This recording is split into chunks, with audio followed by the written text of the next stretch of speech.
ವಿಕ್ರಾಂತ್ ರೋಣದಲ್ಲಿ ಅನೂಪ್ ಸರ್ಗೆ ಕಾರ್ ಕೊಡ್ತೀರಾ, super hit ಆಗಿದೆ ಹೇಳಿ.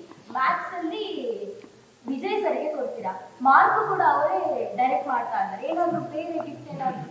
ಇದು ಕಾರ್ ಕವರ್ ಕೊಡ್ತಾರೆ,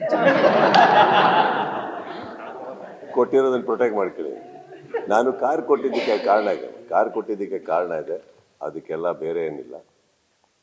ಅನೂಪು ಒಳ್ಳೆ ಫ್ಯಾಮಿಲಿಯಿಂದ ಬಂದವರು, ಭಾಳ ಹೆಸರಾಂತ ವ್ಯಕ್ತಿ, ಕಲ್ಚರ್ಡ್ ಫ್ಯಾಮಿಲಿ. ಅವ್ರು ತುಂಬ ಸ್ಯಾಕ್ರಿಫೈಸಸ್ ಮಾಡಿ ಒಳ್ಳೆ ಜಾಬ್ನೆಲ್ಲ ಬಿಟ್ಟು ಕನ್ನಡ ಚಿತ್ರರಂಗಕ್ಕೆ ಬರ್ತಾರೆ. ಅಲ್ಲಿ ಬಂದಾಗ ಇನ್ನೊಂದು ಆ ವ್ಯಕ್ತಿ ಭಾಳ ಚೂಸಿ.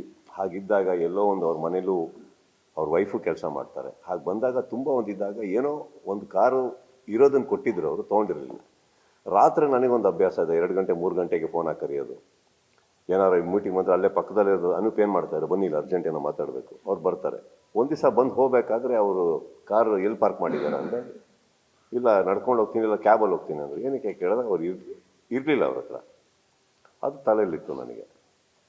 ತಲೆಯಲ್ಲಿದ್ದಾಗ ಯಾವತ್ತೋ ಒಂದು ದಿವಸ ಒಂದು ಚಿಕ್ಕದ ಗೇಮ್ ಆಡಿಸೋ ಥರ ಮಾಡಿ, ಆ ಗೇಮಲ್ಲಿ ಗೆದ್ದಿರೋ ಥರ ಮಾಡಿ ನಾನು ಮಾಡಿದ್ದೆ. ವಿಜಯ್ಗೆ ಏನಂತಂದರೆ, he comes from not a very strong background and ಒಂದು ಚಿಕ್ಕ ಮಗು ಇದೆ, ಹೆಂಡ್ತಿದ್ದಾರೆ. ಒಂದು ದಿವಸ ನಾನು ಅರೇಂಜ್ ಮಾಡಿದ ಪಾರ್ಟಿಗೆ ಇಬ್ಬರು ಟ್ಯಾಕ್ಸಿಯಲ್ಲಿ ಬಂದರು.